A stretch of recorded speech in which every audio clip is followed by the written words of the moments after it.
Welcome. In this video, I'll show you how to install Mixpanel. Right. So first up, for example, here I'm just gonna go ahead and use terminal. Okay. Also by using Python, just for example. Okay. Just type in here pip install Mixpanel. Okay. Once done, just hit on enter. Wait for the process to finish. As you can see here, now says already satisfied because I've already installed it. Okay. Yours might be different. Right here, it will say successfully installed.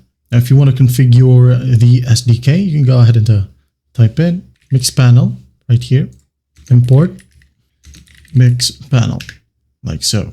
Okay, MP is equals to Mixpanel, open close parentheses, and your token. To get your token, just go ahead over to mixpanel.com. Okay. Just log in with your Mixpanel account. Just wait for it to load and go ahead and go to the left panel. Here at the very bottom, click on the gear icon. Hover your mouse onto settings and click on project settings. Okay. And here, just scroll down and we have access keys. Here you have your project token. Just double click on it, right click and copy. Paste that in here.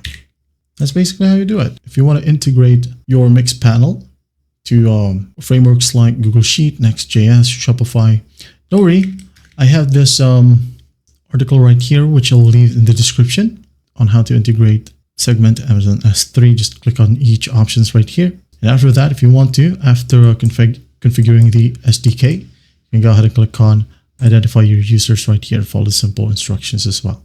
Okay, you can use JavaScript, Python, PHP, Node, Go, and some other options. And there you have it. That's how you install Mixpanel. Well, I hope this video helps, and I'll see you in the next one.